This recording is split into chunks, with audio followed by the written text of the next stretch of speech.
amongst the Maori and other Pacifica institutions, like Pacifica ethnic groups like the Itauke in Fiji, they call land Whenua. Now, the Fijians say Vanua, which is a kind of almost very close to that. Whenua is the name of the land, but Whenua is also the name of the placenta. You and I know that in most of our communities, our mothers used to bury the placenta. That I was a witness of when I was a grandchild growing in Uranga. So that connection of being attached to the land, that you belong to the land, is so important amongst the communities in Oceania. In fact, some people even say we are land. When the Itauke, the Fijians are talking about, when they say the Vanua has agreed, I'm translating here, the Vanua has agreed, they say the people have agreed and the land has also agreed. You know, Now that's a much deeper understanding of land. When I was in the School of Education in KU, Professor Benaz and Joroge taught us that, the word culture comes from the Latin verb cultus, which basically is to cultivate. To cultivate the land. That is the act of creating culture.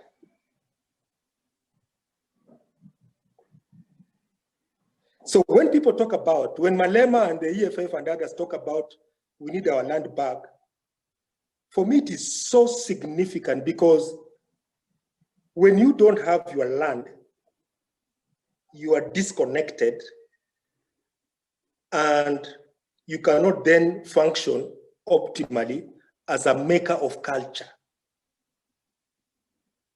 So the violence colonialism almost fossilized a good number of us. So we are not makers of culture. We don't see ourselves as makers of culture.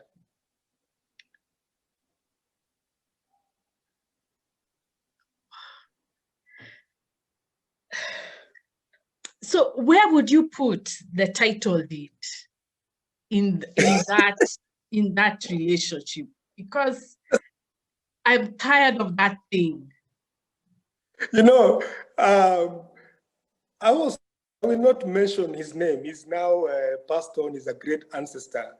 So one time I was in one of these government buildings, and after 5 o'clock, and we were wondering, after so much of peace building work and research, and I asked this elder, I said, you've been on this earth for quite a while. If you could boil it down to one and say, this really is our problem in Kenya. And he looked at me and he said, title deed. Title deed. Nobody wants to go there. Nobody wants to talk about it.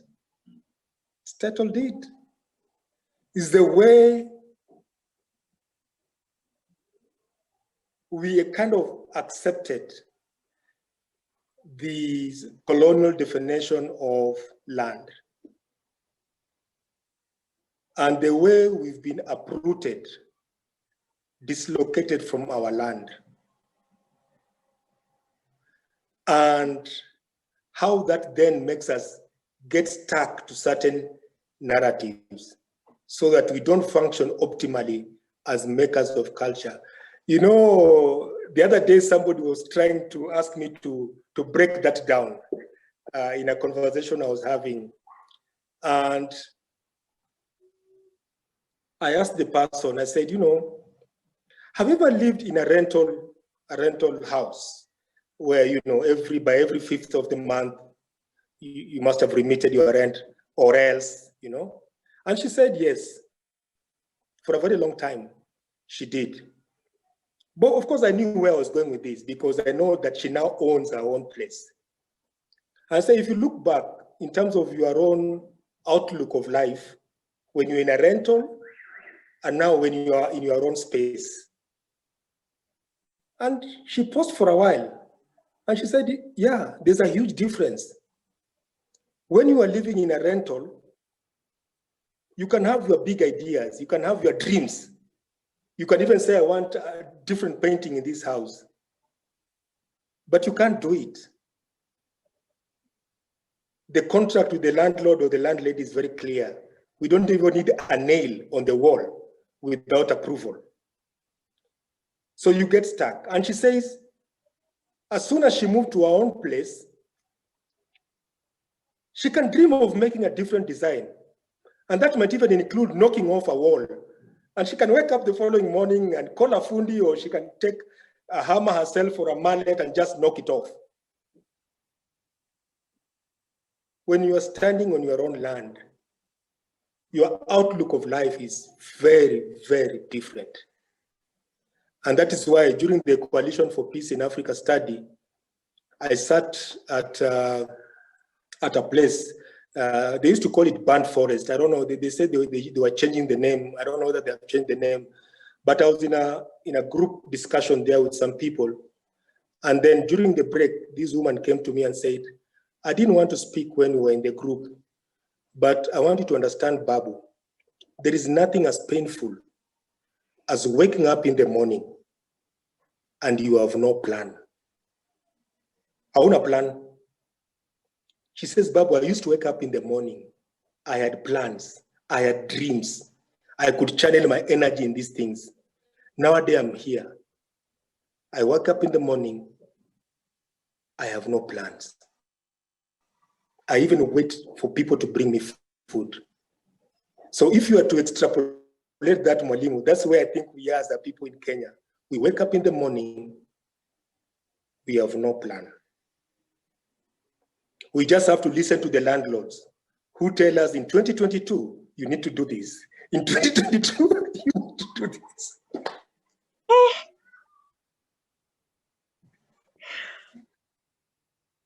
But just let me just ask, does title deed guarantee belonging?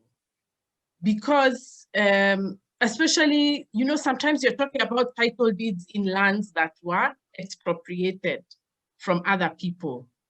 Other times you're talking about a lot of, you know, even when people have the title deeds, they're still evicted. You know, so does title deed guarantee your feet on the ground? No. Oh, no. No. Not in our Kenya. And this I can tell you from stories I've heard from people very close to me. Not in our Kenya.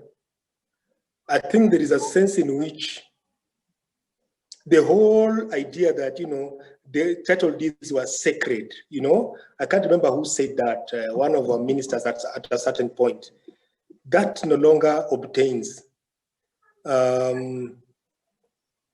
I think there is a sense in which we've created a structure where there are certain individuals who believe they can control ownership, basically, of the entire country.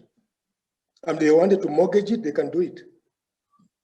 I've had so many cases where people have title deeds and it really means nothing. When people want your land, well, they do it the way the mafia do it. If you watch God 1, 2, and 3, you know, they'll get it if they want it. And added to that, of course, is that the title deed also is a system really of exclusion. Because individual titles really disenfranchise so many people, especially for people, you know, to whom land was communally owned. And they knew this is a resource that we should share. It should give us bread. It connects us to our history and our ancestors. It's something we can pass on to the next generation. These are really tough questions that people are facing now. I was doing a consultancy for some other agency in Turkana. I think this was a year or so ago. And you see even the way we deal with what you might call common resources like oil or aquifers in Turkana and so on and so forth.